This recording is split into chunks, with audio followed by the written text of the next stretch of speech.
It's recording. Maria, thank you so much. Yeah. Thank you so much for being open to do this interview. I've seen your work on your Instagram, and I've done ecstatic dance myself a little bit, and I'm very intrigued by what you do and what you share. So before we get into all that, can you maybe please tell me how you get to where you are now, to here? What's your journey been like? To become a 5 rhythms dance teacher, you mean? Yeah, or like overall, like as a person, your life. Oh my God.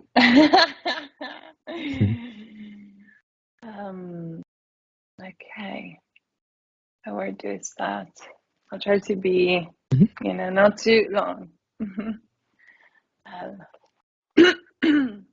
So I started as a kid. I was already curious and asking myself a lot of questions about meaning of life, or why we're here, and who are we? What is this hand telling? What story is telling me why I'm in this body?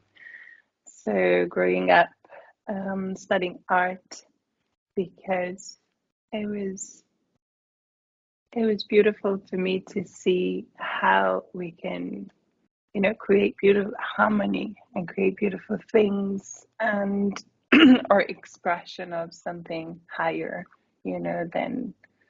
than my normal self. How do you say, like channeling something like more,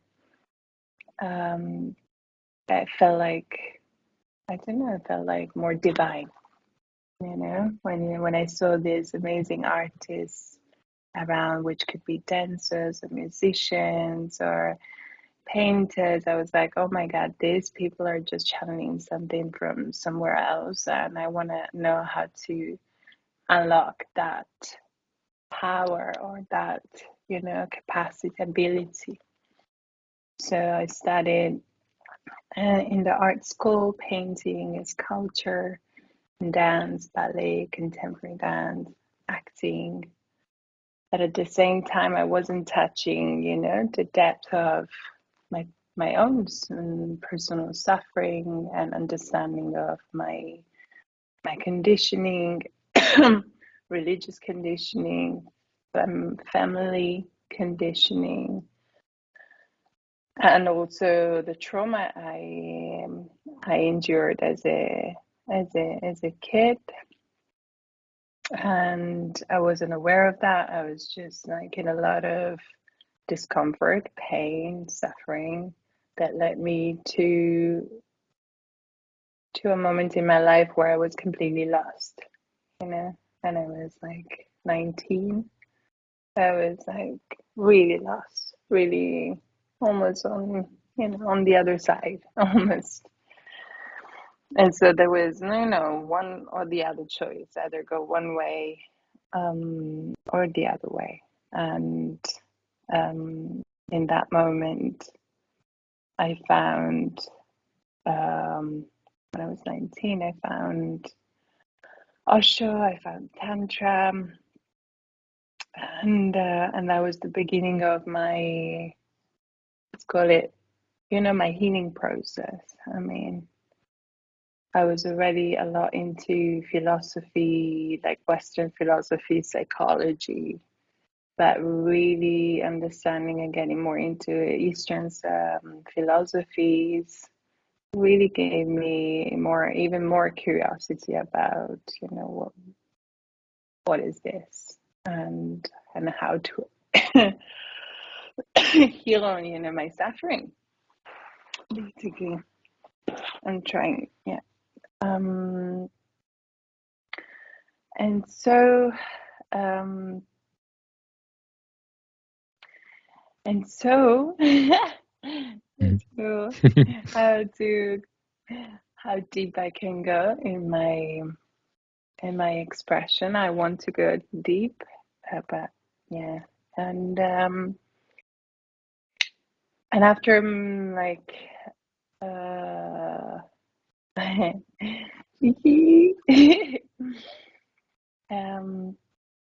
yeah, after a period of time, that a transitional time, I moved to London when I was 24, and there I found five rhythms dance, and that for me was like a completely cathartic, experience. On top of many other experiences I was living there, it would take too long to tell it all. But five rhythms for me was like finding a family. For the first time maybe in my life, I was like, oh my God, I'm not the only weirdo. I'm not the only strange person, or I'm not the only one suffering, and I'm not the only one that feels lonely or isolated or you know vulnerable. And so it was a moment where I could meet people, like from a place that was really deep. You get to understand that a stranger could see you in depth, sometimes even more than your best friend. And when when I was a dancer, but I wasn't moving my emotion or my psyche or my soul or my pain, when I was dancing before, because I was too much focused on the choreography, etc., being good enough, being a good performer. Whereas there, I had the freedom to completely let go of control, and emotions were coming out, like were literally taking over me, and they would get embodied, expressed, and finally released. And I was feeling like more and more, little by little, coming back into my body, taking pieces of myself back into my body.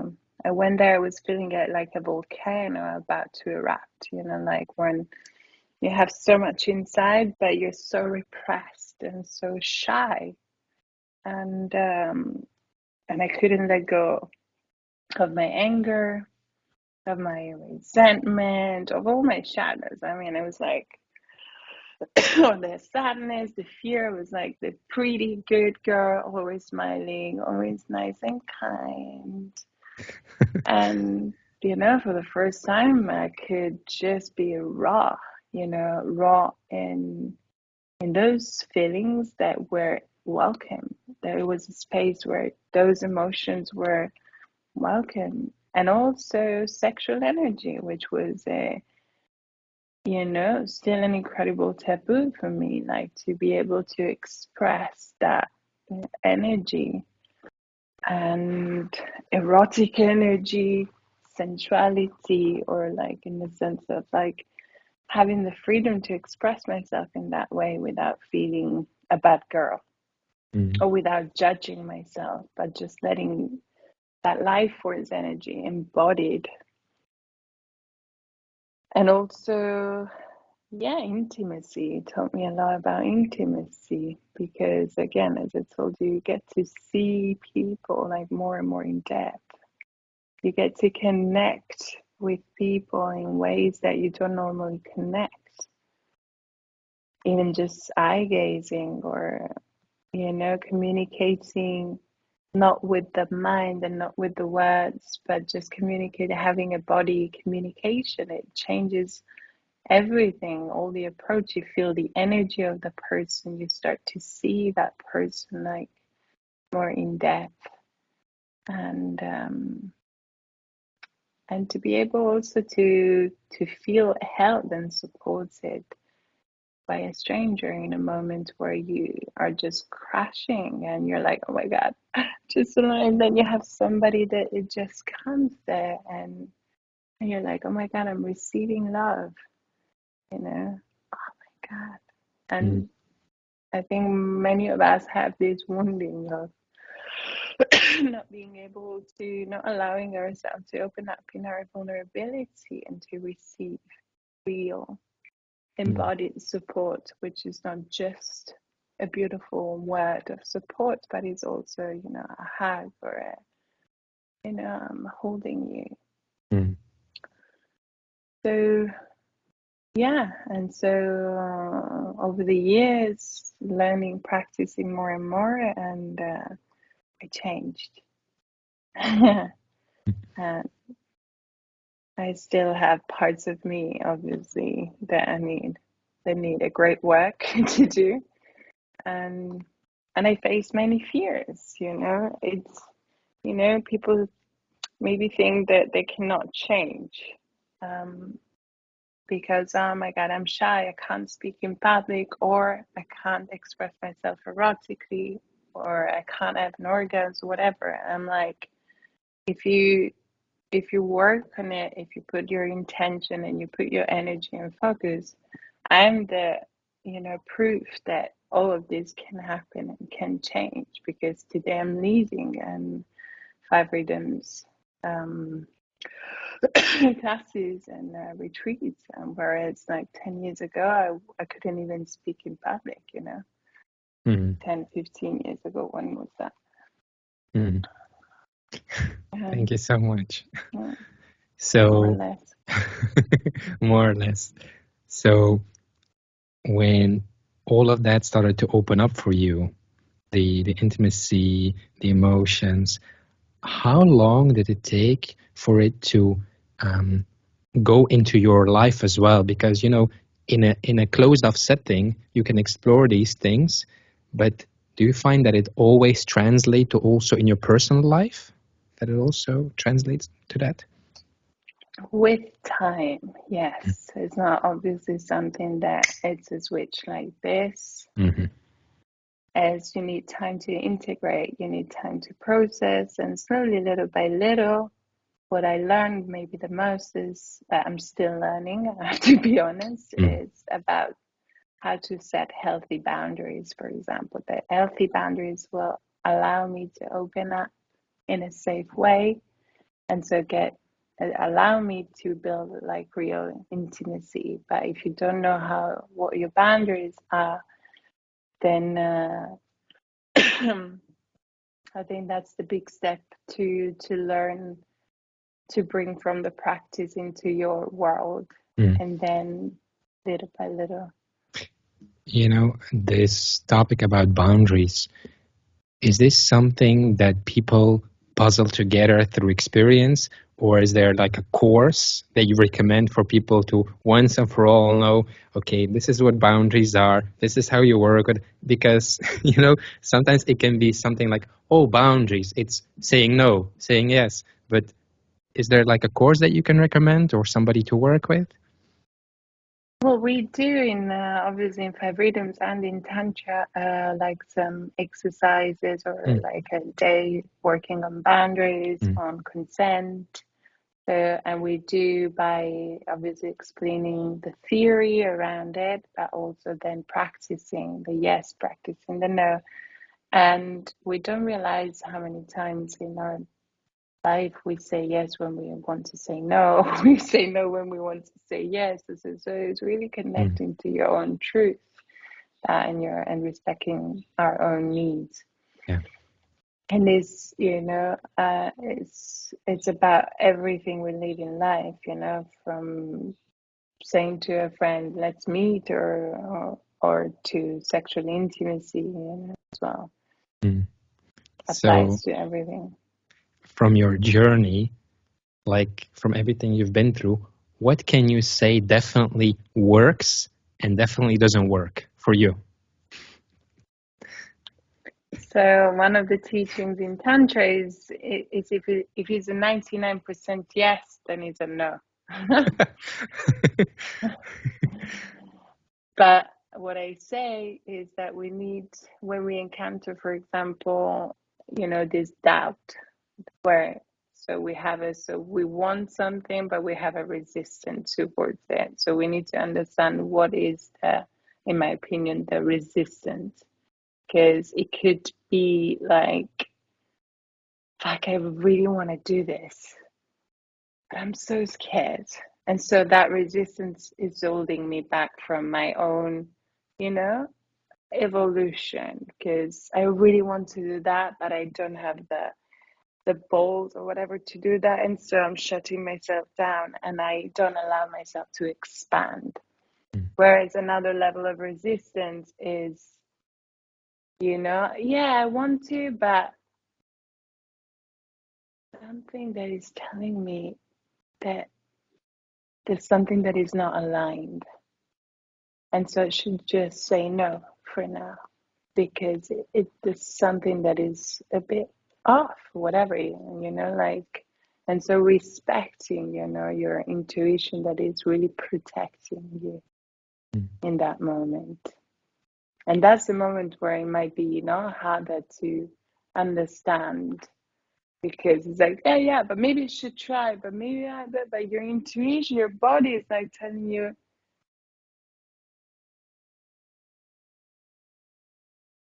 no. Mm. I don't know if I'm clear. Yeah. Do you find that going through something like 5 rhythms, you get more in touch with the visceral experience of being in touch with that intuition, and by going through it, you learn to trust it more and to sense it more and to be more with it? Yeah, definitely, because it helps you really have become more and more embodied. My embodied means that I really, switch my consciousness from being stuck in my head, in my mind, thought process, which is valid as well, but we might get too identified with that. We call it ego, whatever. But it's meant to be there to protect us, it's like, but sometimes we identify too much on that without really feeling where is our truth, where is our soul, and really feeling. So as is a practice that takes you from thinking to feeling, then it's an incredible practice for Mm. me to really get aligned and get aware Mm. of yourself and what you need, what you Mm. want, Mm. really from the core of yourself. What what do you value in life? What do I value in life? I Yeah. value meaningful time, in the sense I value connection, first of all. I value meaningful, transparent, honest, reliable, how do you say? No, yeah, connection, like between people, like that is heart connection based. I value time in the sense of creating time and space for myself to really connect with myself. I need time. That's the space where I can really center, for example. Having that solo space where I can drop into my practice and allow myself to connect.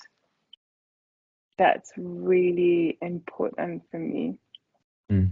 because, yeah, and so connection with the other and connection with myself, a good balance in between the two.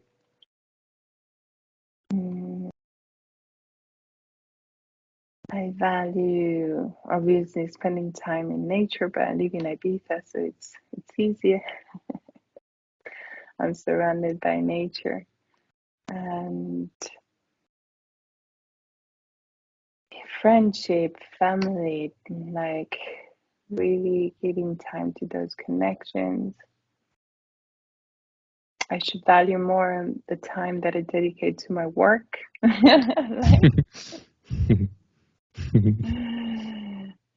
because that is also something that, if it's something that it, it's part of your passion, no? Then it's something where you put your creative energy into. So time, valuing the time where you express, and give to the world. I value receiving. Well, it's a great medicine for me to learn to receive and trust and open. And I value adventure.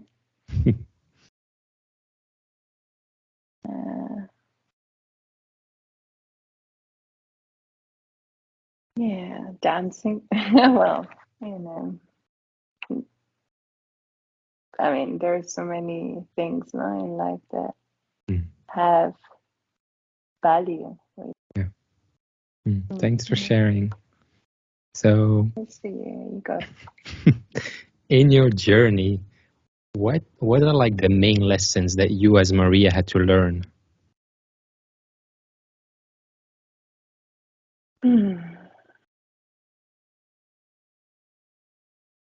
Certainly, again, the boundaries.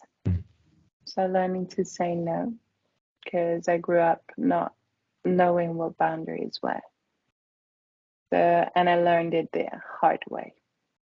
I had to learn. I went down into the rabbit hole to understand how to say no. And can you do the question again so I can Yeah. I can see if I have something else. So, in your life as Maria, what lessons did Maria have to learn? Like in your yeah. So this, and then learning, and I'm still learning to value myself, to honor myself, to value myself, to trust in myself.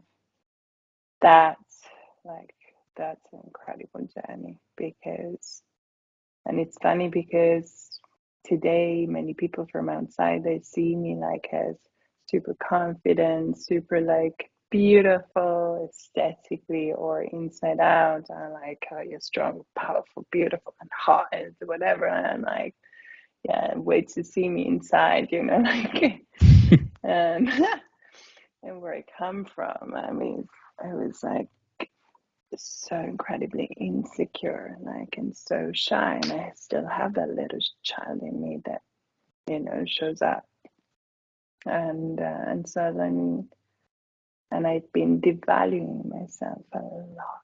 So, and that requires so much compassion towards ourselves. So learning to have compassion for myself, and understanding that it's not being selfish, you know. So this is a lesson. I think I'm still learning, and it's a wound that many of us, I think, we have deep down. Yeah. Thank you. So, at what point in your journey did you like really notice like something is wrong or missing or not working? Was it like a big wake up call or small things adding up? So the big moment was when I was 18.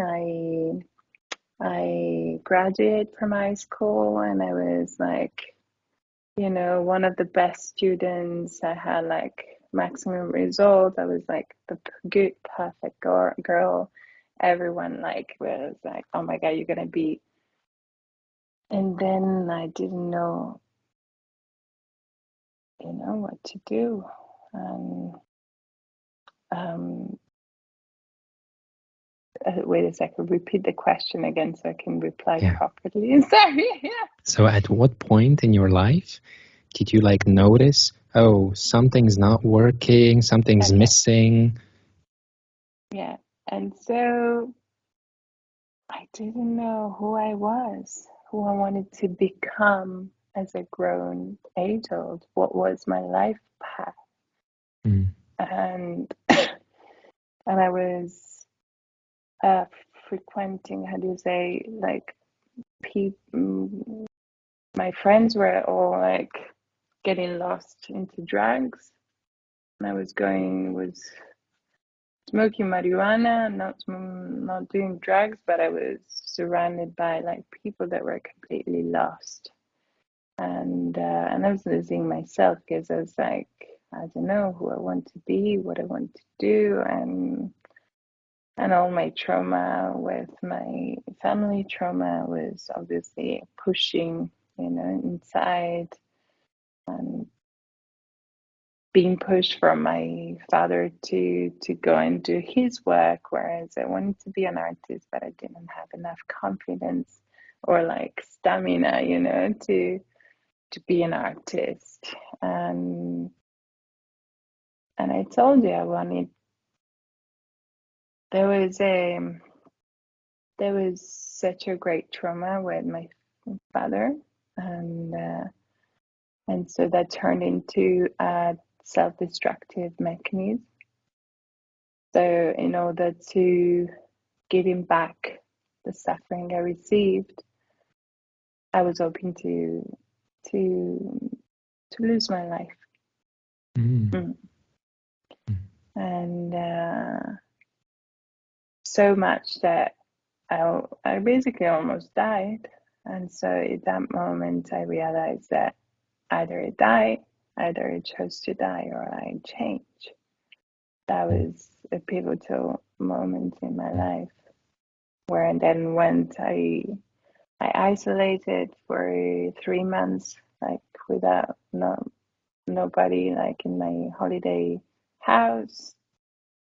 I went to buy a bunch of books from psychotherapists, philosophers, Osho, tantra.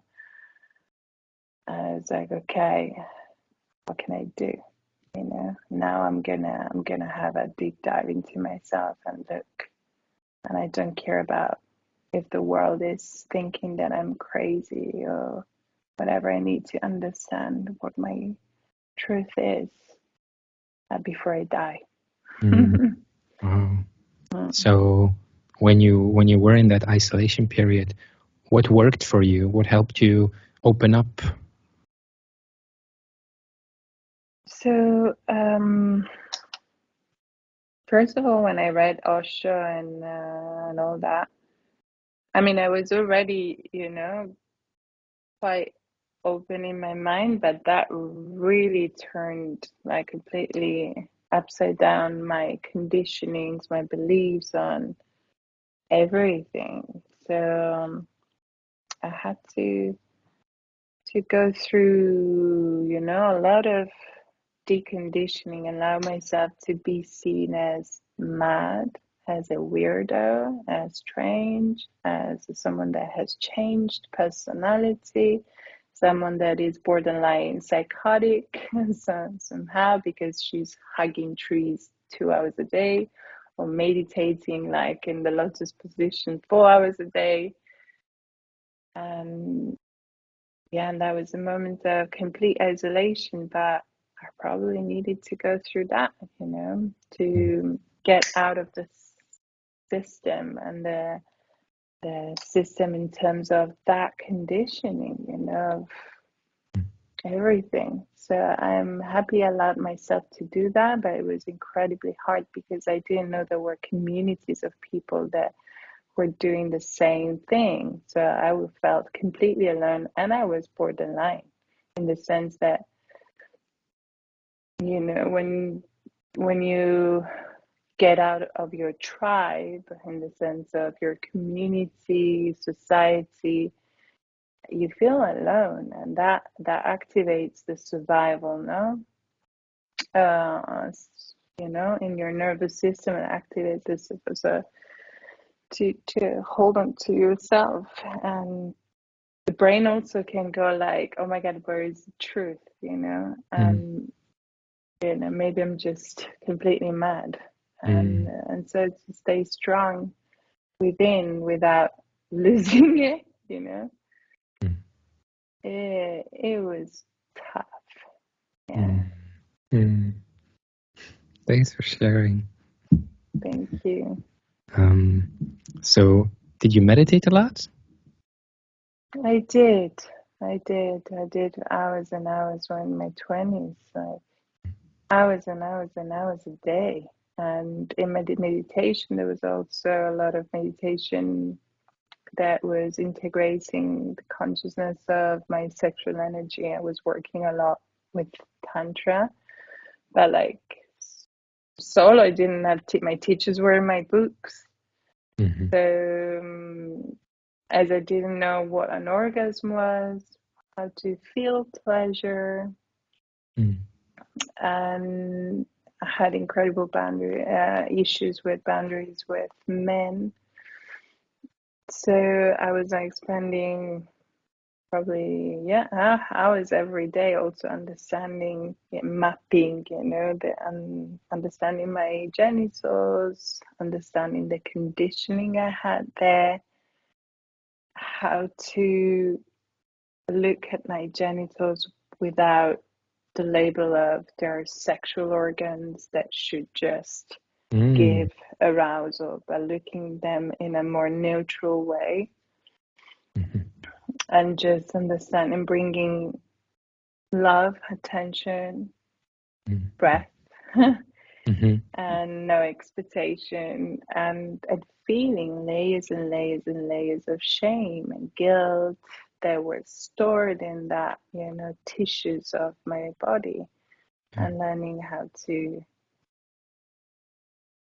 breathe into that. And also when you finally let go of the pain or numbness and you start meeting pleasure, there's like a ceiling where pleasure is safe. So if you expand pleasure, you expand consciousness, and if you expand consciousness, then you expand energetically. And so also the ego is like, the mind is like, oh my God, I need to control. So learning how to,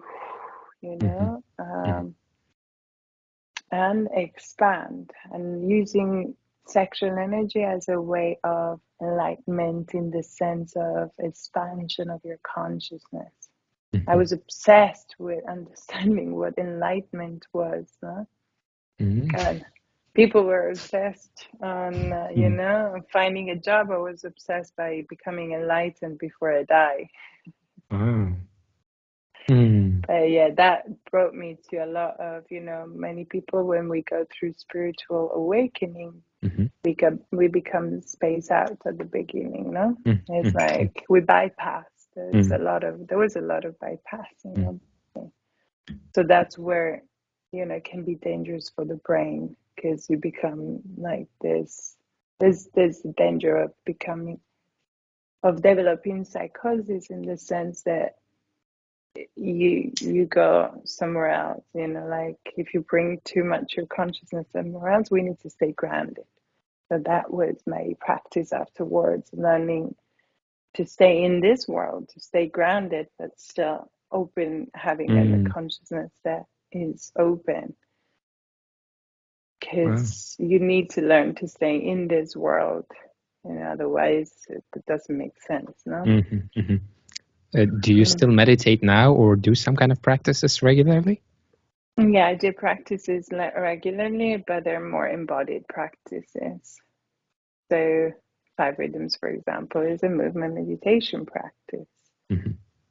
So that's where I feel that I need to focus rather than going elsewhere, because I have more tendency. It's more easy for me to but yeah, everyone has his own need. This is a very wide topic, talking about consciousness in this realm, more etheric realm. But I think today more than ever we need to be embodied first. Yeah. So when you were aware that there was an issue, did you had someone to look for help, or did you do it on your own? So I went to a psychotherapist at the beginning. I started when I was, 14, 15, because after the sudden death of my grandparents, I developed some anxieties And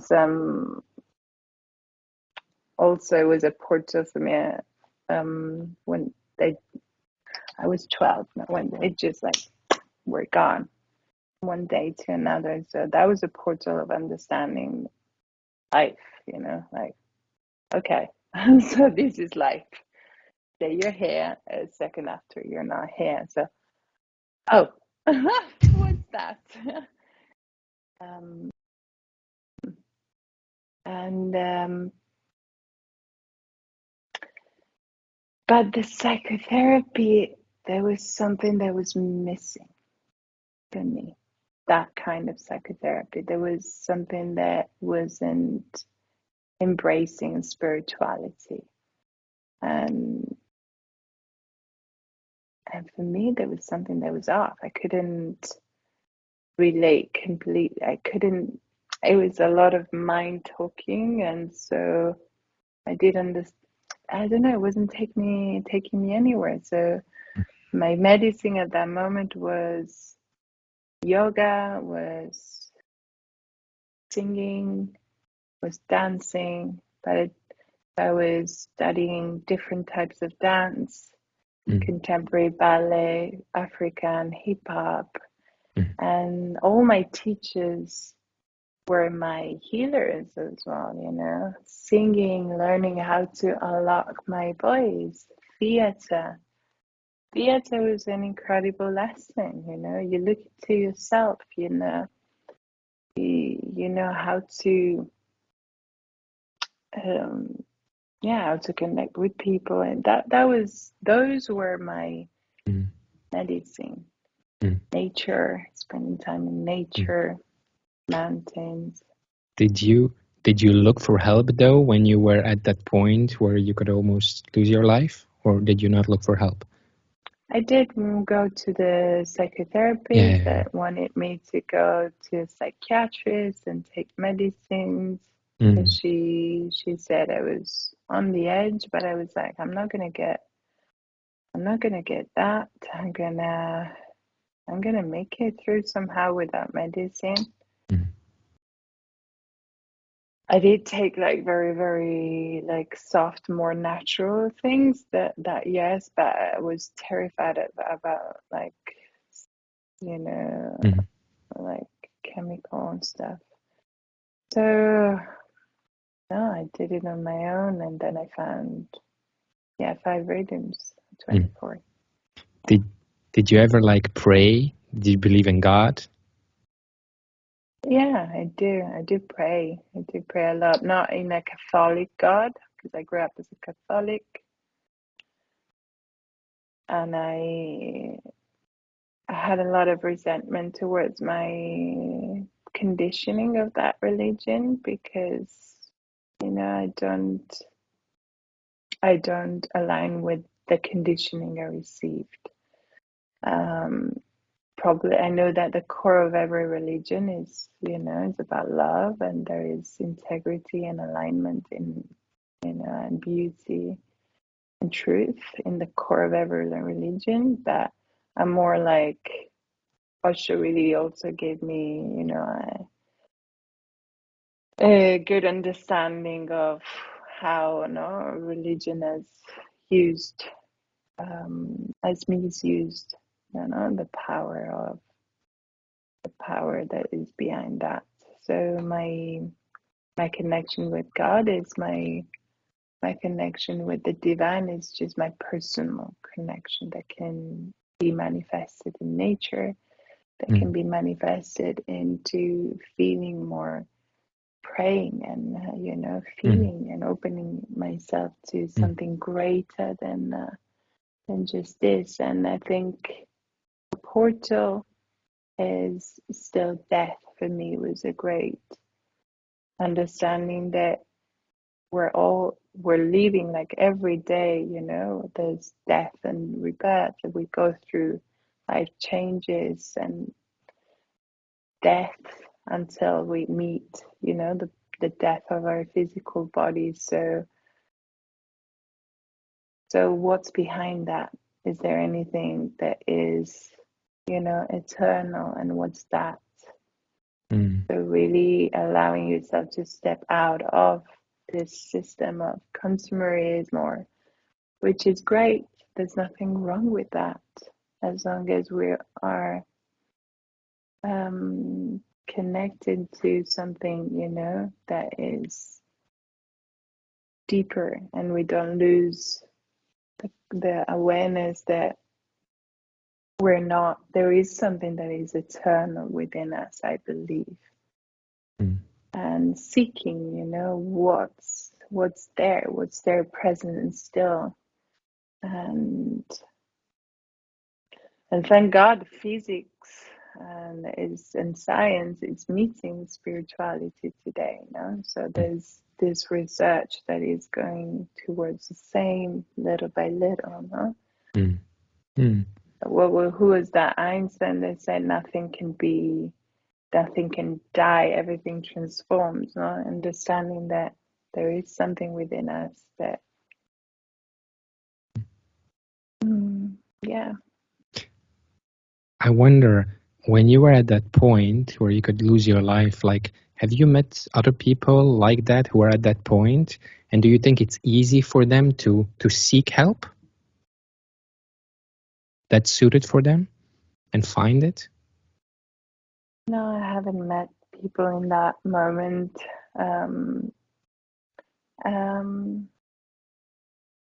haven't met people in that moment. I met people obviously when I was a bit out of it, so I could see and read, you know, people. And so I was like, come, I help you and I support you, you know. I met those people when I was 24, but I was already, you know, with the 5 rhythms practice and opening up to different levels of healing. But yeah, not before that. So it's my natural instinct when I see somebody that is in that spot where I've been to, you know, to offer help and guidance. But the harsh truth is that not everyone wants that. There are some people that wants to stay there. They don't want to move from there. And it's painful because sometimes it's maybe your closest friend and you wish to, you know, but people can only help themselves. And it's a tough journey. So do you think that we need like more people in terms of helping, people that are more general or like specialists to deal with childhood trauma, specialists to deal with karmic stuff, specialists to deal with spirituality, or more general? What's your feeling like? No, I don't, sorry, I didn't understand the Yeah. question. So when you're at a point where you need help, right? So let's say there's something wrong. Do you think that people need more like teachers or healers or helpers who work in a general, like everything a little bit, or who are really specialists? So for instance, to deal with childhood trauma, you go to childhood trauma specialist. To work on Kundalini, you go to somebody with Kundalini. To work on relationship, you go to relationship specialist. Well, obviously, I think a lot is about finding the person that, you know, you feel that can be a bridge for you, that can help you walk in that bridge. And it's something that you feel, you know. If you're connected to the wisdom of your body, and it will take you where you need to go. You know, for example, last year I was attracted to a woman in 5 rhythms dance. I didn't know why I was attracted to this woman, and then I found out that she was doing family constellations that I never done before. So I started doing family constellation, and it really helped me to go deeper into the root of my trauma. You know, sometimes you need specific help, but maybe, for example, when I wanted to do tantric yoni healing, yoni is a Sanskrit word for vagina, I looked for a specific, tantra guru, and it turned out to be an assault. I was almost raped. So and I went on Google finding the right, but my body was saying, babe, he's not the right one. But I had issues with boundaries. So obviously, I was froze. So he was able to. So it's really, again, about, for me, getting more in tune. And obviously, and we learn. It's always a learning. Even what we call a negative experience is still an experience. So we learn. I learned that traditional psychotherapy wasn't my way, So you sit, you explore, and there are so many different patterns. One of my medicines of the last 2 years was climbing. A great teaching, like a meditation. It's just like, it's so involves everything. It's spiritual, it's physical, it's emotional, mental practice. So, and then you change, also allowing yourself to nurture in so many different ways, to nurture your soul and your body. So, because you've done so much, do you find that, let's say, if you do a lot of group work, if you do a lot of, let's say, healing modalities or sessions in group, but then you also work one-on-one, what do you think is the right ratio of, like, should you only focus on group or only on one-on-one, or a balance between it? But as a student, you mean, or as a teacher? As somebody who has an issue and wants to use a modality to help himself. I think they're complementary. So I would always suggest to do both individual work and group work, because you heal on different levels. On individual one-on-one work, you do work on yourself, and you have a relationship that is solo and intimate with that person. With group work, you work also on the trauma that is within, that can be group trauma, and also witnessing others people's processing can be a great catalyst for your own process, which is the essence of theater. Theater, ritual theater. Theater was born as a catalyst, catharsis, for people to feel that emotion and go through a catharsis themselves, because we all resonate, and also we need it as a society today to gather together again, because this Western society is so individualistic, and there's so much fear of, intimacy. So we need that healing. We need healing in the group space. We need healing in the relationship with the other. We need healing in the relationship with ourselves. Can you talk a little bit about sexuality and expression of sexuality? It's a wide topic. It's a wide topic.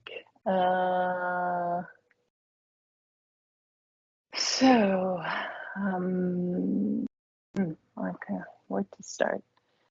So, what I see is that I was born and raised in a time where apparently sex is free, and it's freer than 50 years ago. And now we're all like sexually liberated, men and women, whereas I had to realize that this is a lot of bullshit, I'm sorry to say. I found that today sexual freedom it's more like connected to fuck with, have sex, and with, casual sex, more having more and more casual sex, and so I'm sexually liberated, but that's not sexual liberation, and at all. There's actually a lot of disconnection from the body to the heart, for what I see and witness.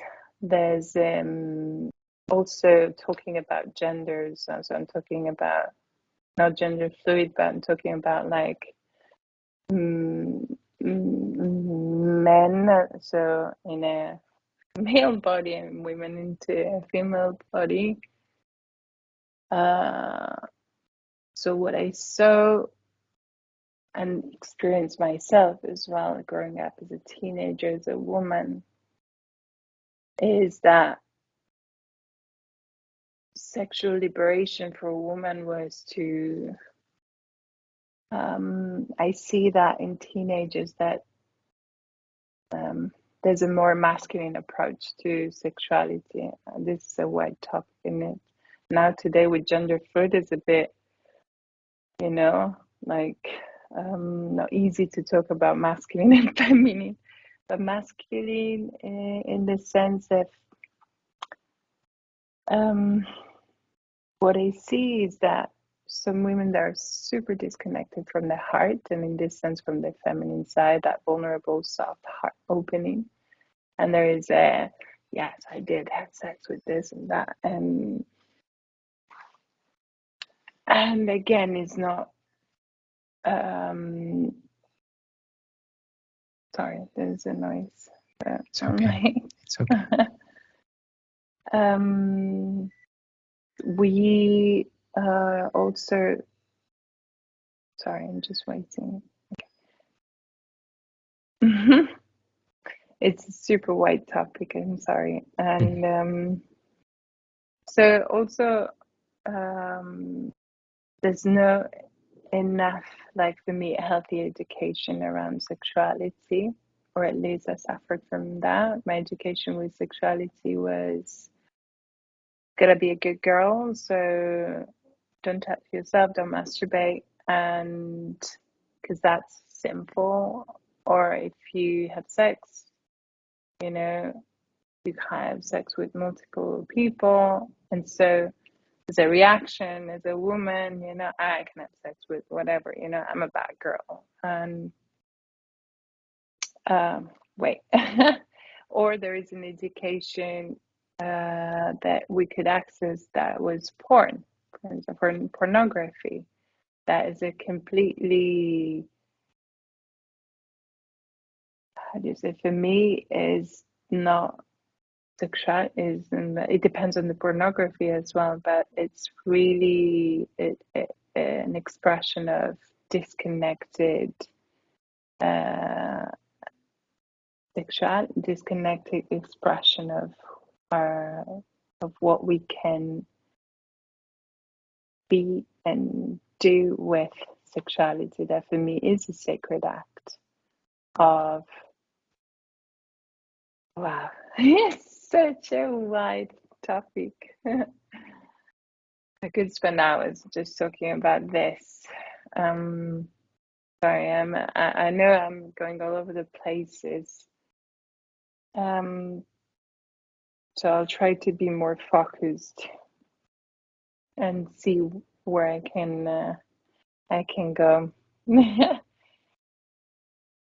So yeah, I think that many people had access to understanding sexuality. Not for everyone, but many people have access to understanding sexuality through pornography. And so there's women disconnecting from the heart and opening up their legs and the yoni and the vagina when they're not really ready. And so there's can be a multiple trauma, like there is unconscious that can be endured, and they can do to themselves, and that will cause the tissues of the vagina to tighten up and to lose feeling and to get numb. So that's why many women today I see because of the work I do, they suffer from anorgasmia. and and men with sexuality, again, there's still, there's connection with with their own feminine. So for me, it's really integrating the feminine in terms of connection, intimacy, connecting with the heart first, and then you can get as well as an animal, because there's like multiple ways to use sexuality. It can be just animal sexual in terms of the pleasure of the body, but it can also be that with the connection of the heart and seeing each other and connecting deeper on a heart to heart, which is a higher, like higher, not because it's superior, it's just a different frequency of how you can connect with sexuality. And then there's another level that can be using sexuality to reach an altered state of consciousness. And so that is one of the ways of tantra, no? So reaching enlightenment in the sense of using sexual energy, because it's life force energy, to really bring consciousness and be and empty the mind and just go into the eternal present moment. And or you can use it obviously to procreate. Mm-hmm. Wow, thank you for sharing. Yeah. Mm. Yeah.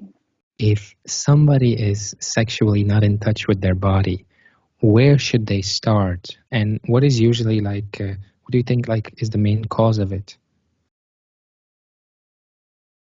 If they're not sexually connected, in touch, sexually in touch with their body. Mm-hmm. So that means specifically. So if somebody has ideas about sex, very mental, like you said, because of pornography and all these things, but it's not embodied, the sexuality is not embodied, where do they start to go to an embodied sexuality instead of a mental fantasy? That's Yeah, obviously it changes from person to person, and usually men tend to have some issues and women other issues that have to do a little bit of a separation. So, but what is in common between the two is really do practices again that bring their consciousness back into their body. That can be movement. So I let them move a lot, which can be dance or just really moving, touch, connecting with your body, breath, sound. So those are the key. Attention, focus, on bringing the attention, movement, breath, and sound that will take them back into the physical, the feeling, to feeling. And whereas rather than, for example, some people get activated erotically from the imagination, and what our practices are to let go of imagination, to go into first feeling, and so building an arousal that is just more organic, because it starts from the body, it doesn't start from the mind and then goes down the nervous system to the body, but it starts from the body. And then, because the nervous system, brain, and then it goes into the body. So they're connected, not the stimulus. So activating this, the stimulus, how do you say, from the body.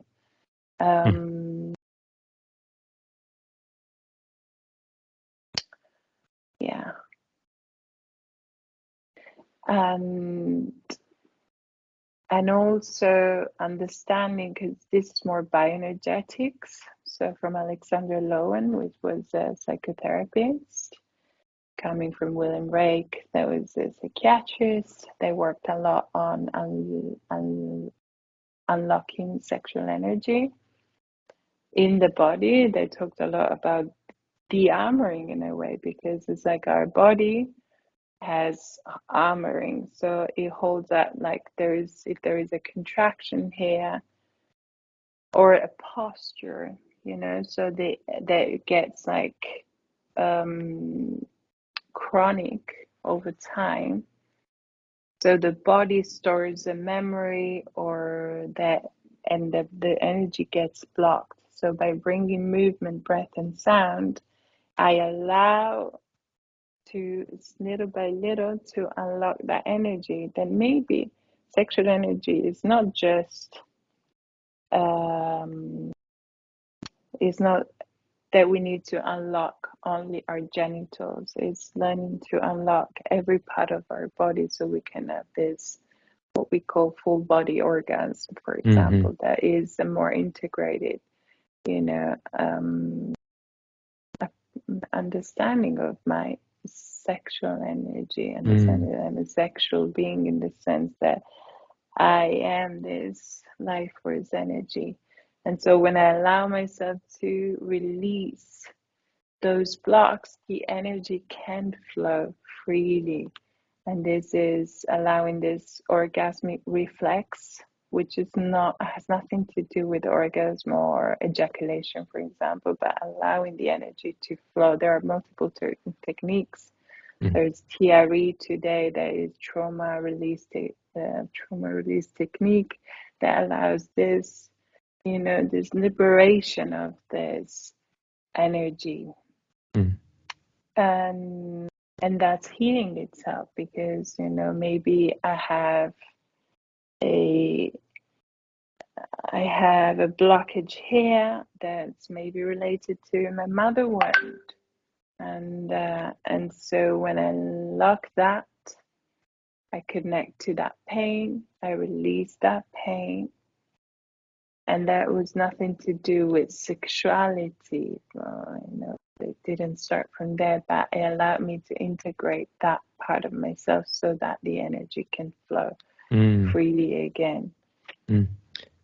What's like the difference between when, let's say, a woman and a man are having sex and they both orgasm at the same time, or if only one of them orgasms? So orgasming at the same time or not? What's like the difference between that?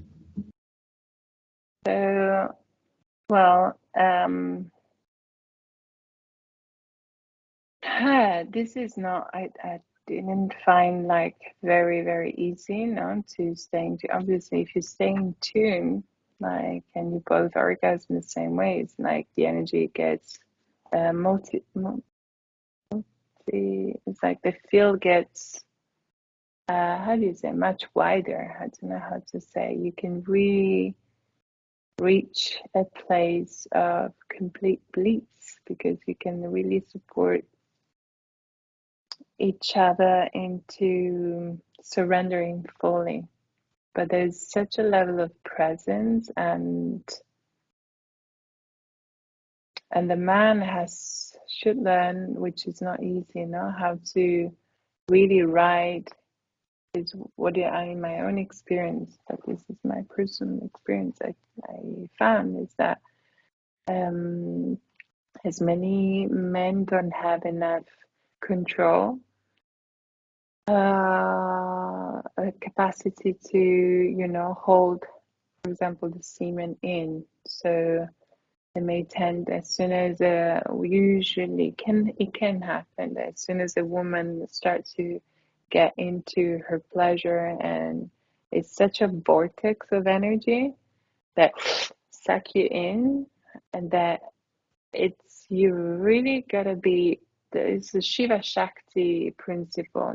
Shakti is the feminine erotic energy that gets like this chaotic fire that and then Shiva is about the masculine principle, tantra where you really can stand still in the presence of this chaos, like of this wonderful chaos, and just stay still and conscious and present, which I find that for many men it's really hard, which is understandable. There's nothing wrong with that, but it's really, there should be a lot more practice so that they can then really reach the highest level all together, because sometimes there can be a mismatch.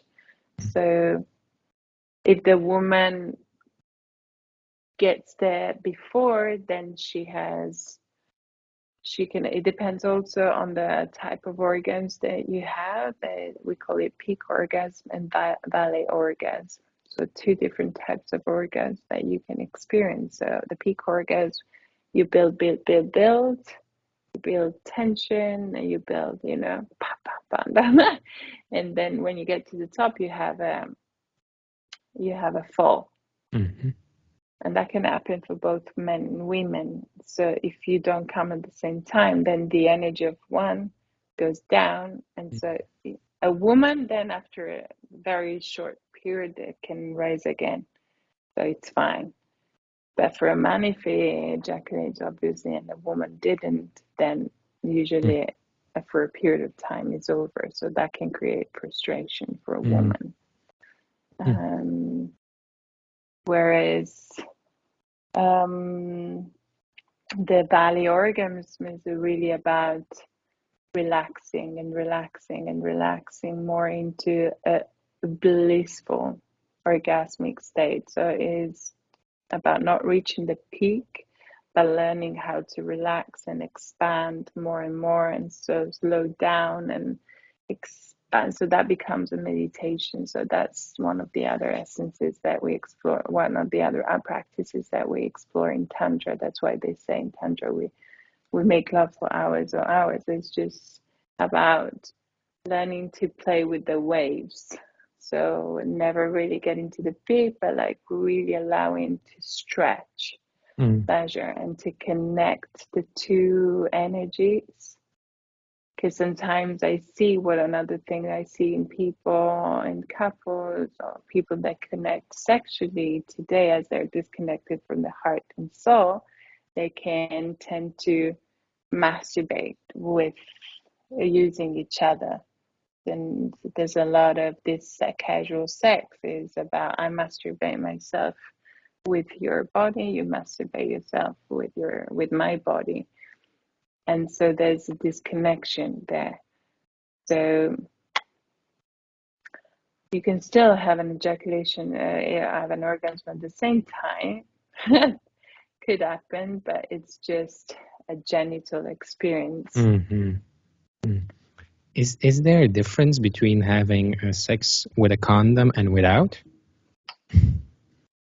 Well, I can share my personal experience. I think there is a massive difference. It feels like energetically there is also a barrier. So if you want to protect yourself, not just obviously physically from diseases and also from pregnancy, I feel that also energetically, if you don't want to get too involved, I really believe that can prevent that level of energetic bond. But this is my own personal belief, also because exchange of fluids, even if a man doesn't ejaculate inside the vagina, there's still an exchange of fluids, and fluids is it's kind of DNA informations and stuff, no? The fluids of the man, the fluids of the genitals. So that is obviously a much stronger connection that stays in the body. What role does sexuality and tantra play in your life now? So obviously I have done my own journey, but there's still always to learn. So also because there are like it's life cycles as well, no? So being in tune, you know, with where I'm in which cycle I'm in today, what I'm living. So things, you know, no matter how much you practice in the past, for me, it's really important to take care of it. It should be in theory, you know. I wouldn't say a daily practice, but yeah, it's something that you want to give time and attention, because I see that when I don't practice, and I've been practicing maybe less of you know, this, you see that it's like if you don't train your body, or if you train every day, that makes a difference. It's just obvious, you know. It's just like that. So if you want, if it's important for you and you can take it as a sacred practice, it should be, you know. And again, what was the and for me, it's been incredible both to share my knowledge and to allow. What I see is that when I hold space for others and I give permission, so the permission I give myself, it's incredibly, it creates a space where others can have permission. So it's incredibly healing.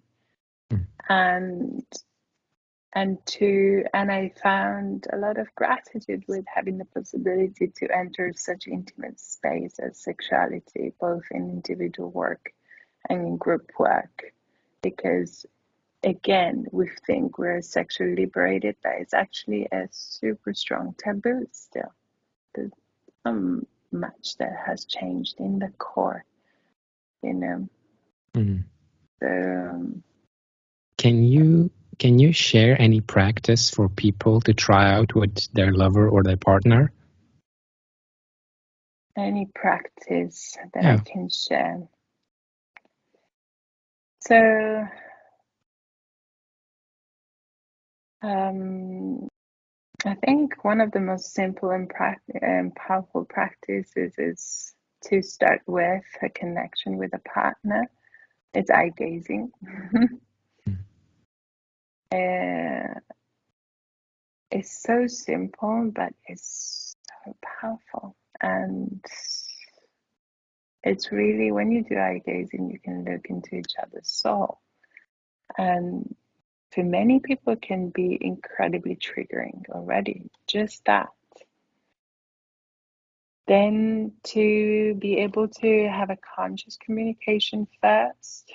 Obviously, it all depends if they're new partners, old partners, like a couple, established couple or not.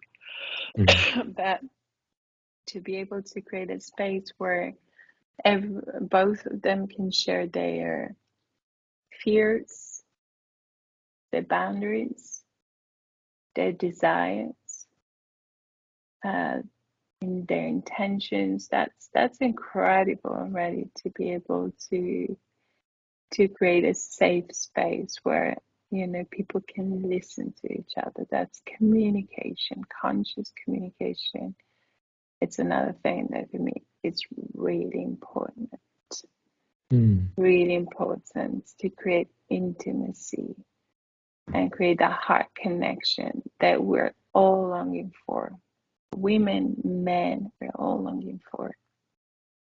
And connecting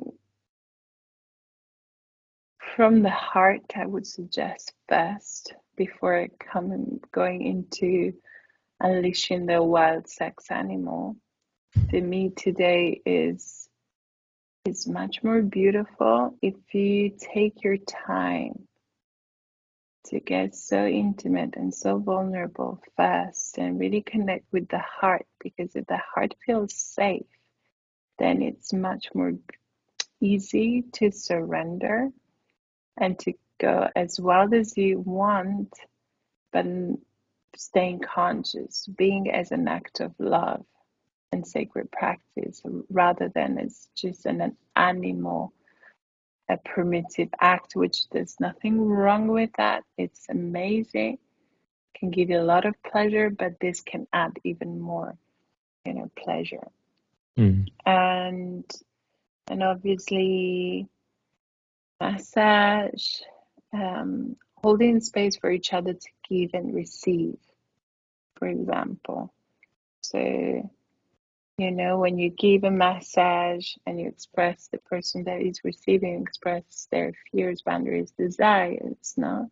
You can really just hold space from a place of unconditional love. So not willing to take, but just giving, just allowing yourself to be of service, not just a mutual I take, I desire, I desire, I take, but also allowing this other foreplay of I give and I'm in service. I'm of service to you. So I honor you. I'm devoted to you. I see the sacredness, in you.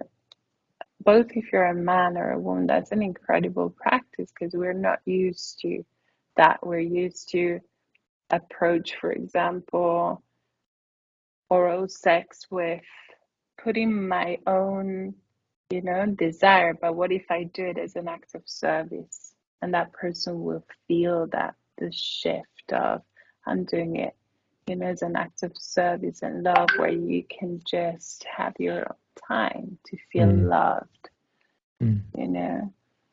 and and I can share multiple now practices, but yeah, massage, obviously, Mm. a full body massage. There's the yonilinga massage that would take too long to explain now. Connecting breath, connecting movement, connecting also sound. There's a lot of people that struggle with sound, and that it's a portal to pleasure. The vocal cord has the same shape of the vagina, for example. So if you open up your throat, it will help open up the genitals, for example. If you're a man, understanding, learning to feel if the woman is ready to receive you.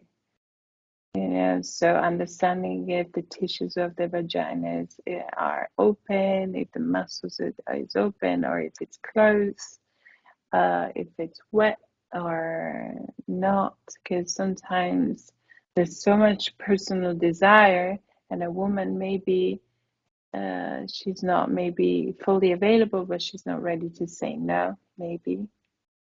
So a woman has to learn to say no. But also a man has to learn to be, to be also entering very, very slowly. I would suggest to start slow. Don't start and then you can go as well as you can, but if you build up slow, you will you will warm up the whole of your body, so that Mhm. will allow more pleasure. Mm. Yeah.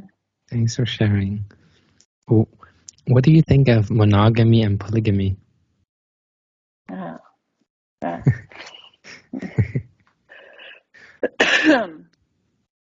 So I've been exploring a bit monogamy, polyamory, open relating.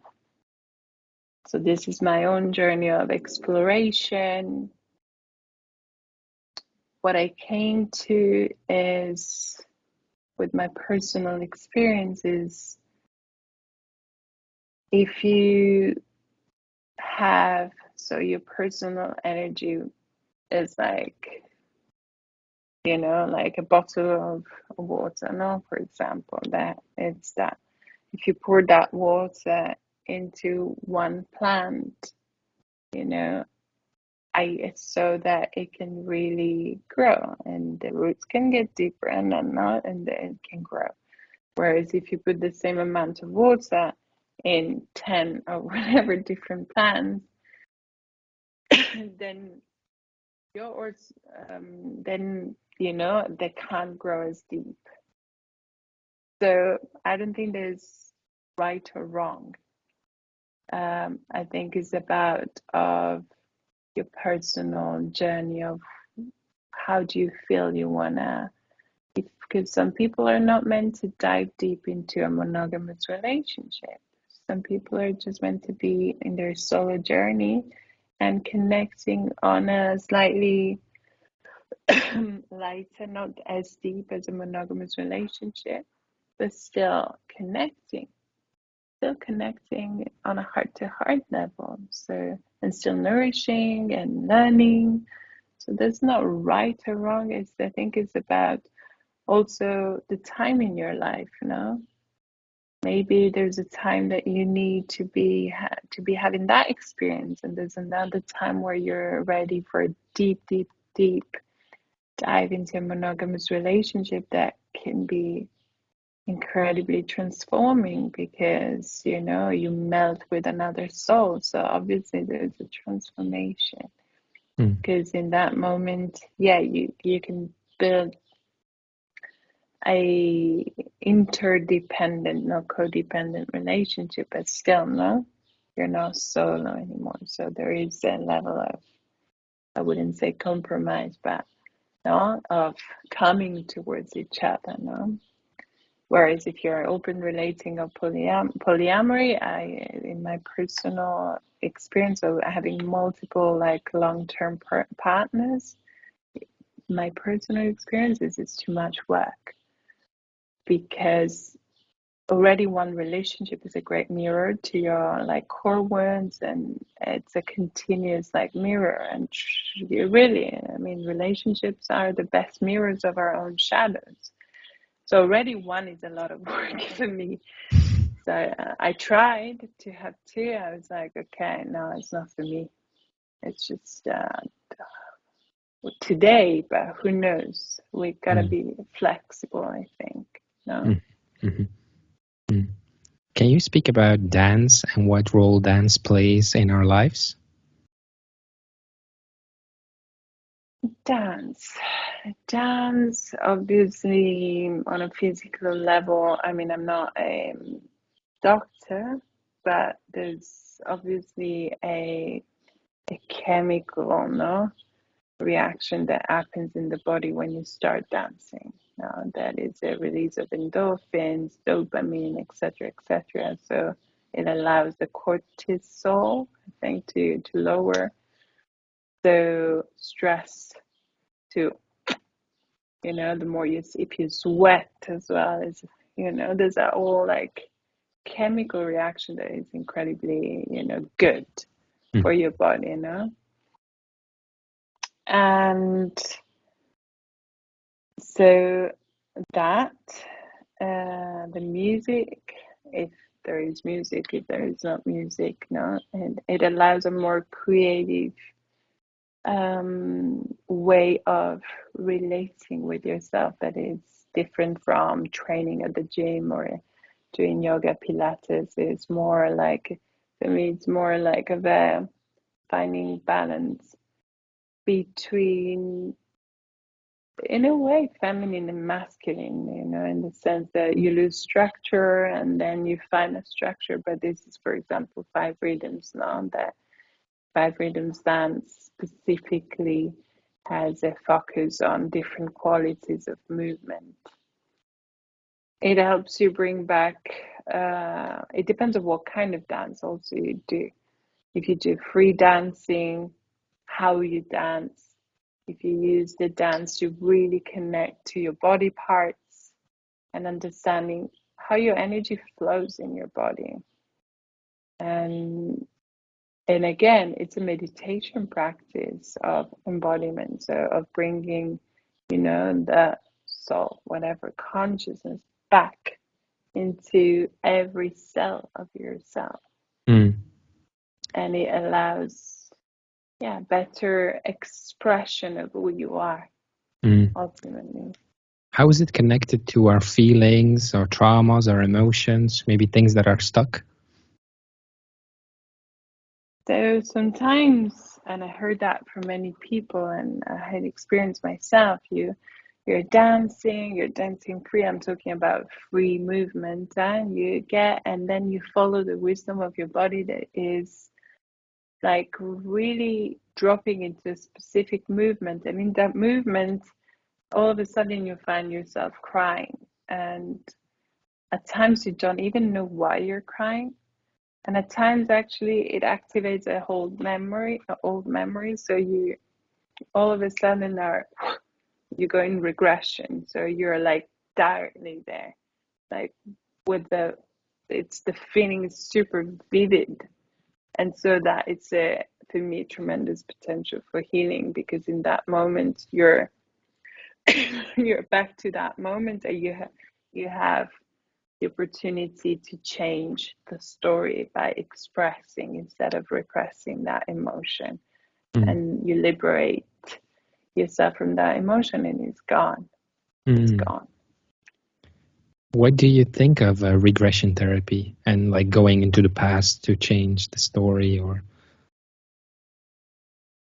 You mean past life regression? no, not necessarily. More like you can maybe past life, or like ancestors, or maybe something in your childhood, but just like where you really go into regression with a regression therapist and go back to memories. Have you had any experience with that? Yeah, I did. Yeah, I think it's powerful. It's just we need to be careful and not getting too stuck into working with the past, because that could be another form of attachment to the pain body, and and be attached to our own suffering. Oh my God, I always have to heal, and do shadow work, regression. Now, like, and you get so attached that still you're like self-sabotaging yourself and your own expansion. And it's so easy to get lost in that. What is five rhythms and how does it differ from ecstatic dance? So, first of all, ecstatic dance was born from five rhythms. So, it was born after five rhythms and is a non-guided practice, whereas the main difference is that five rhythms dance is a movement meditation practice as ecstatic dance, but it's more guided. So there's a philosophy behind it, which is very structured, which is these five different rhythms that are basically a wave.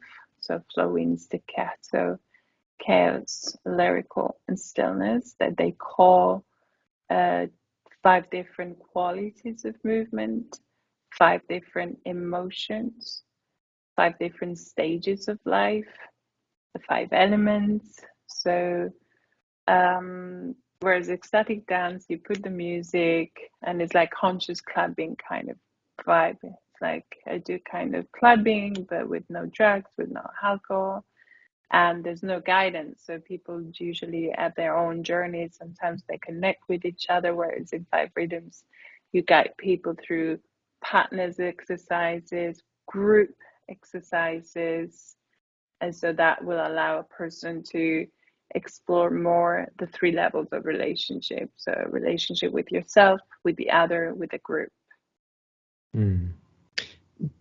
It made me think a little bit of the dynamic meditation by Osho. Do you know it? Yeah. Mm. Have you done it?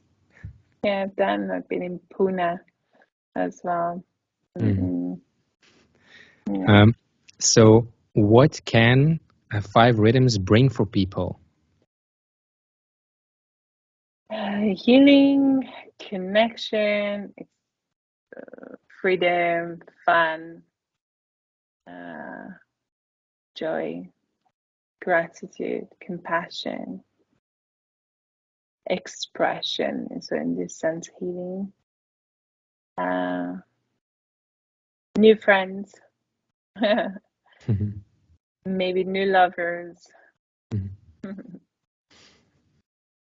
Yeah. Maybe a life partner. Who knows? There are many stories in my So Your work is a blend of tantra and 5 rhythms. Why? Because I did my thesis in my degree in psychology of tantra, 5 rhythms, and bioenergetics from Alexander Lowen, because I find that they're all connected. Because in my 5 rhythms was born where Gabrielle Roth, the founder of 5 rhythms, she was talking a lot about sexuality.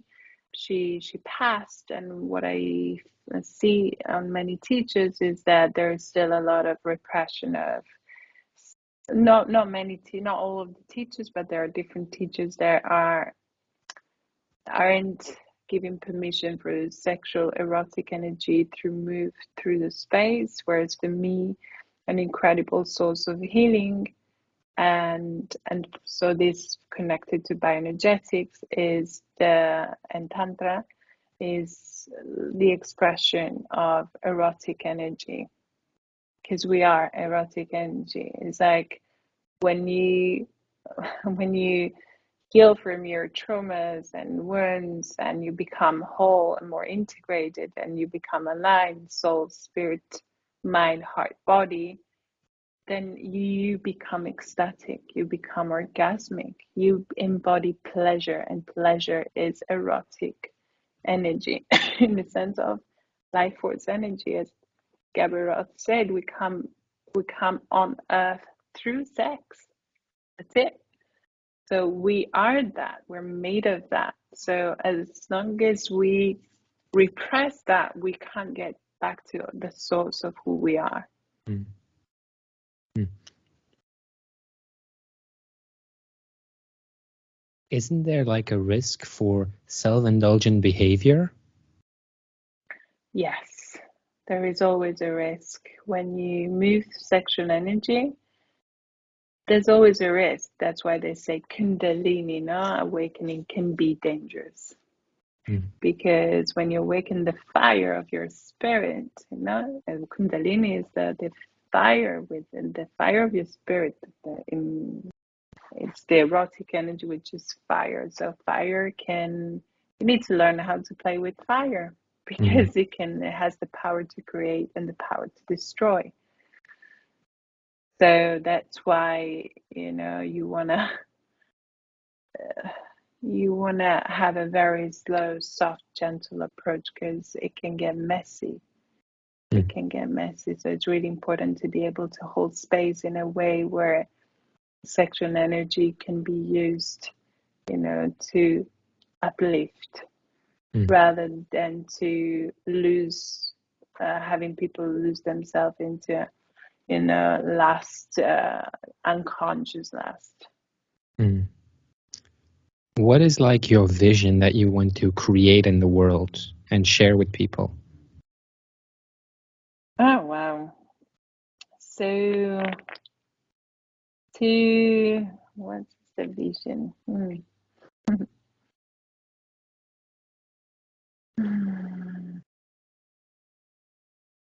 So ideally is to allow the society to slowly shift into a more embodied, more connected, more heart connected society where there's more intimacy, there's more truth, there's more honesty, there's more vulnerability, and yeah, there's connection in the sense that we can be, we are one in that sense of we support each other in our growth. We can really be a family, ideally. And in that, on a personal level, obviously learning how to give permission to ourselves to express our shadows, our wounds, our traumas in a safe and healthy way. And to express our own expansion as well, because we're not conditioned to, to shine and expand. That has been labeled usually as selfish and not good. So, whereas really allowing and supporting each other rather than competing with each other and like, no, but really like understanding that your freedom is my own freedom as well. You know what I mean? Obviously, freedom not to harm people, but yeah, to create a community based, it's not just love, it's not just the expression of this heart space, but also the embodiment of the animal in the sexuality, but in a way that it can be just, I'm alive, I'm having fun, really allowing people to really have fun. For example, if you go into clubs here or anywhere in the world where people are supposed to have fun and dance like wild, you see many people that are lost in drugs and they can barely move their bodies. And I'm like, I don't take drugs and I have nothing against drugs. I did have my own experiences and I believe they can be good. Certain type of drugs to a certain extent. We don't go there, but in this sense, and I'm like dancing and embodying, and I'm like, but come, like come have fun, come, let's be alive, let's fucking share. So do you have like a dream to have like an own wellness center, retreat center, or do you want to do festivals or retreats or? Yeah, that would be cool to have. One of my dreams, was to have a venue that can hold and host multiple, teachers from all over the world, and that is a venue where people can grow together. There's some in the world already, many actually. That'd be great. That'd be great. If you could get anything you wanted, like what is the thing that you dearly, dearly desire, that you really like? If there is one thing that you could have right now, what is the one thing that you would want the most, most, most of all?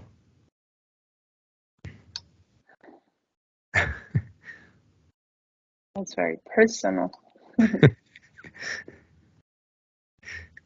There is one thing I would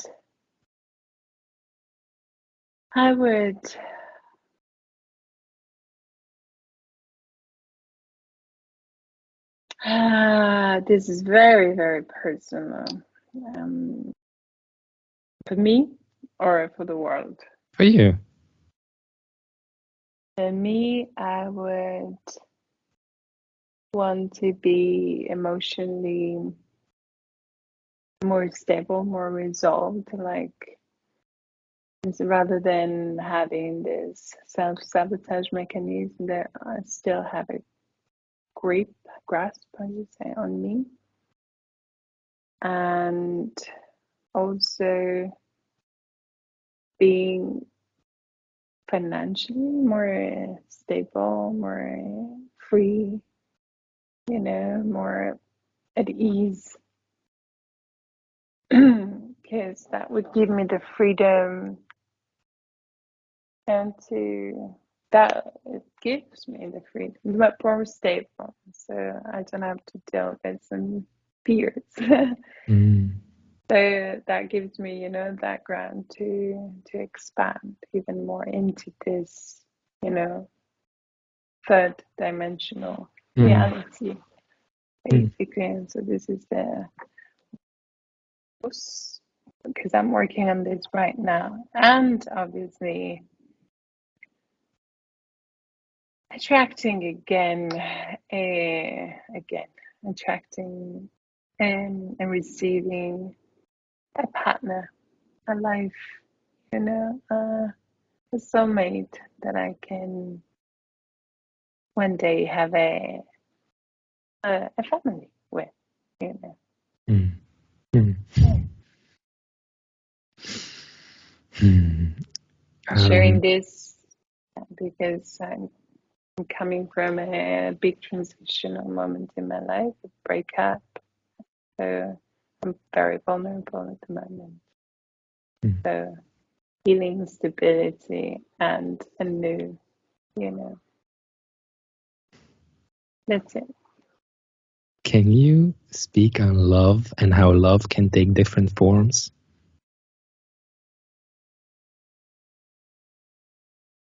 So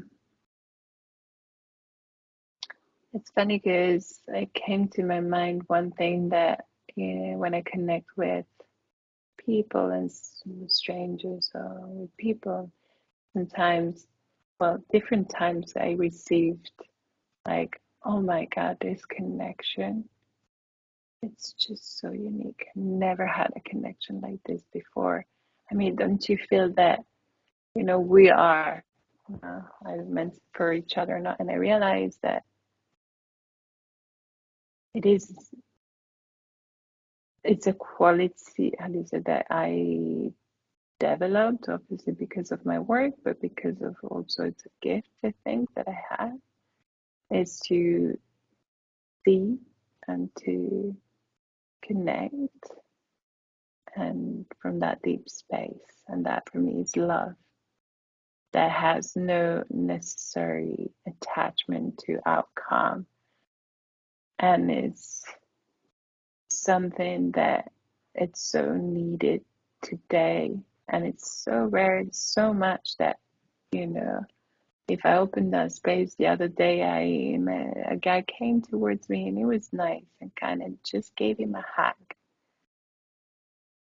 And he was like, oh my God, that hug. And I'm like, can you see how much, we're not allowing ourselves to live in the frequency of love without, being attached to, either the outcome of stepping into a relationship or betraying our relationship. Mm. The love can be, sorry, there's a bit of noise. Um, Love can be obviously in relationship to the other, in relationship to myself, loving. So that can be giving myself that time to connect, to have that gentle touch with myself, to listen to myself, to my own needs of my body, of my heart. And that's an act of tremendous love. Love can be, gratitude is really connected to gratitude, towards nature, towards what we receive, all the gifts. Being aware that no matter what situation we are living, if we find a space of gratitude, then we connect to the frequency of love. It can be hard. Yeah, it really, at the end, was that Osho was right. It's all about love or fear. At the end, there the spectrum, the two opposite spectrum of the frequency, this frequency. Mm. How has your own relationship with love changed over your life? So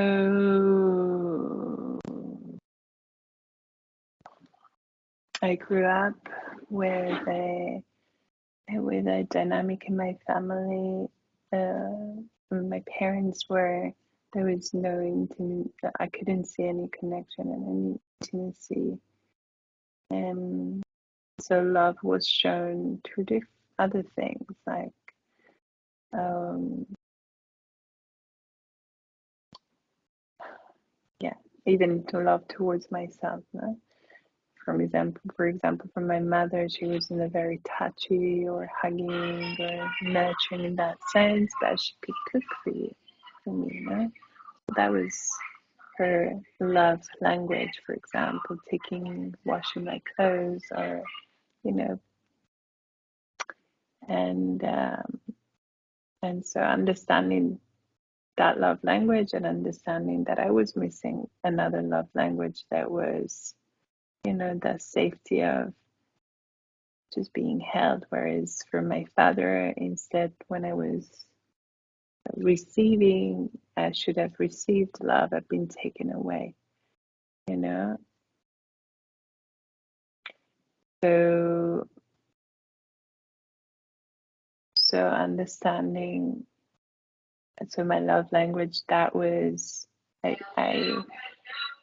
am loved if I'm abused, basically. I wasn't sexually abused, like physically, but there was a level of abuse, psychological and on a sexual level as well. So I had to completely rewire my nervous system to understand that that wasn't love, to be used and abused or not loved. So that took me many years to understand that. And so there's a lot of intention, like the intention to understand, and then the gift to receive a man that, that can just hug you without taking away anything. And your nervous system gets like activated, and so soothing that nervous system and understanding that you can receive and you can relax and you can be supported and held and loved. And that it's, that brings change. Mm. Mm. Can you share different ways on how to deal with traumas, sexual or abusive? Did you find that there are like certain steps or stages to it? Sexual traumas you're talking about? Or Not necessarily sexual or abusive or any. mm-hmm. So what I found is that we usually, again, born from a place of integrity within ourselves, and then we have a traumatic experience, or that can be abuse or sexual trauma, whatever, and that like cause our system or body to contract, and so we feel a level of pain that can be emotional pain, physical pain, or whatever. But then it can get so chronic that pain becomes numbness. So to go back to the integrity, I gotta walk all the way back. It means what people are not willing to do. Usually, they're not willing to do the work. They want to get there to a state of pleasure and integrity, alignment, whatever, wholeness, without feeling, and there's no other way. You gotta feel. You gotta feel your pain. You gotta feel your shadow. And once you understand that, every time you feel that there is something arising, you just embrace it. And the faster you embrace it, the faster you release it. And then little by little you come back. Obviously understanding and being careful of not getting attached to continuous healing that can be an attachment to the pain body, which means I want to be in the pain now. I want to get attached to the pain because I'm too scared to become whole again. So Do you think that our body remembers and stores it all? yeah. Mm-hmm. Yes, it does. The body doesn't lie. Do you primarily use 5 rhythms to work with these kind of things, or are there also other things that you use? I do use other practices as well, from energetics, from Gestalt therapy, and from obviously the tantra. Mm-hmm. Also, work that I've done, schools I've done. What is self-love? Self-love.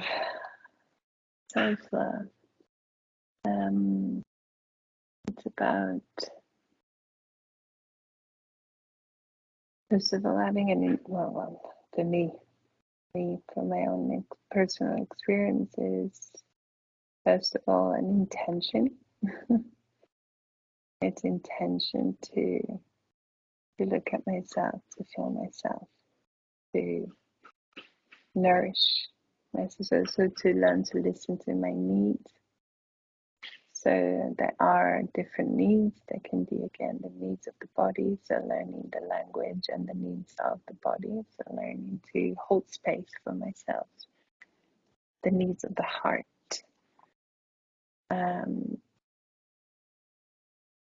the needs of the soul. So it's really about getting as curious as you can with, who you are, and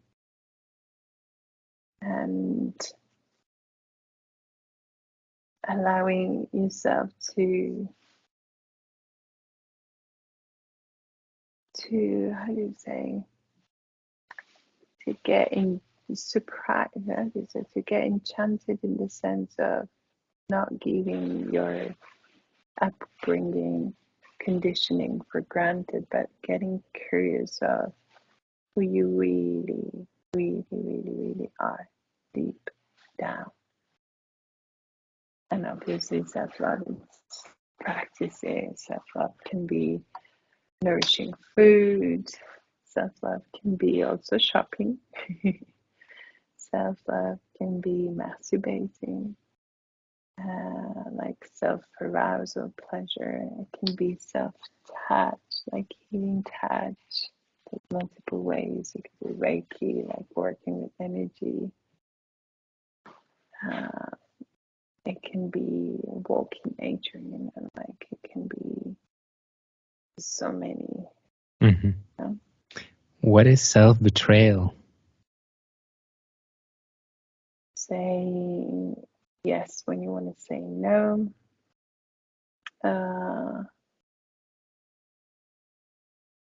Compromise to a level that you lose your own integrity. Because a level of compromise we all go through, but to lose your own integrity, then there's self-betrayal.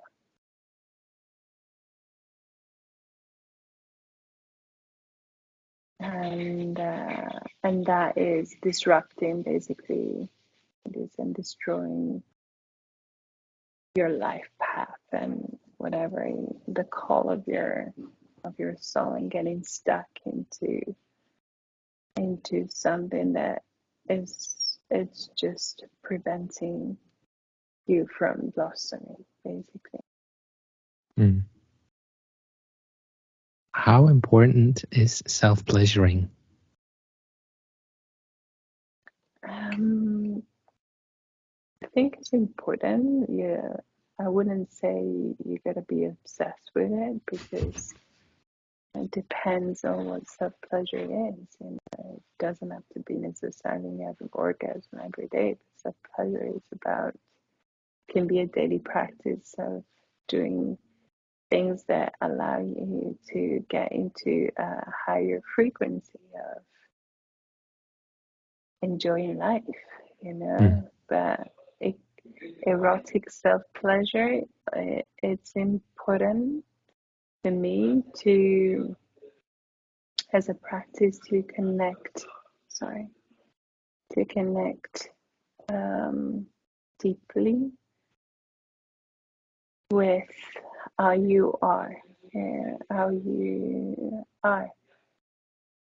And self-pleasure is really about giving yourself what you need as well, because even in the masturbation, we don't have to have the goal of arousal or orgasm. Self-pleasure can also be putting a hand, like cupping on my yoni, on my vagina, and just be there and breathe.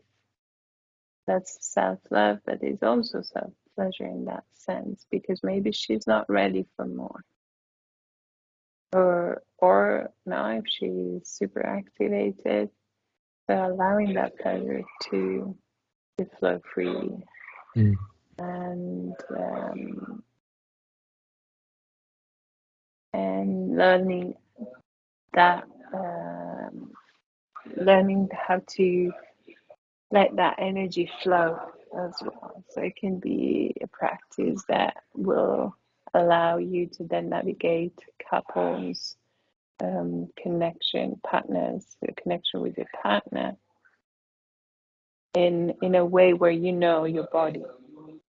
So, because if you don't know your body, it's not that somebody arrives and gives you oral sex and then all of a sudden you have an orgasm. If you don't know how to move your energy, how to relax, how to expand, how to express, then you can have the best partner possible that can make you feel safe and loved and da da da da. But if you're locked, it's your own journey. So it's a journey of self-discovery. Is it possible that some people don't use the ability of play in their life, and why? Yeah. There's a lot of people that don't allow themselves to play in their lives, and everyone has his own why. Some of them come from an incredible sense of guilt. Also, again, we grew up, I believe, in Western society where, there's a certain level of expansion that is allowed, but another level of expansion is not really welcome. So it's to really get rid of that sense of guilt and shame of being genuinely selfish in that. And it depends on the trauma that people had in their own family lineage as well, or whatever, or upbringing. How can people get it back? A sense of play in their life. Well, intention, giving themselves permission again to feel, and strong intention to enjoy their life before they're dead, basically. So for me, awareness of death is always a great, tool. Is reminding that our life is not forever. It may give us the courage to take our life by the hand and take the present moment and say, okay, I'm gonna fucking enjoy this. Do you think that our education system needs to implement like certain tools or formats in which we can grow and we need to try and be more aware of? Yeah, definitely. I should change the whole education system. That was one of my desires, to go into schools and change it all. It's all madness, It's all madness. How children are grown, children and teenagers. That's one of the biggest, damages that they get upset. Like, that's one of the greatest damages. I mean, culture, studying and developing mental abilities is very important, but that's over.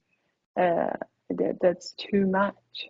Like, developing, it's not even mental abilities, but developing a level of, not developing, just learning a level of culture. What we all need to learn to write and read and and have a basic knowledge of history and everything.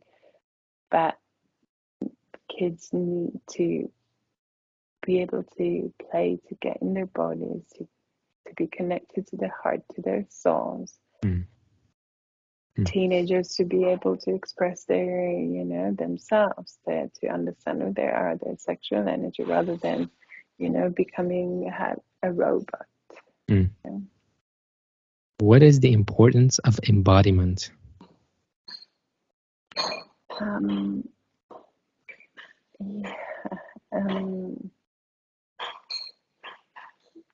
It allows you to express yourself in this lifetime time to create, and to create a change, to create a change within you and outside of you, as you say, so to create an impact.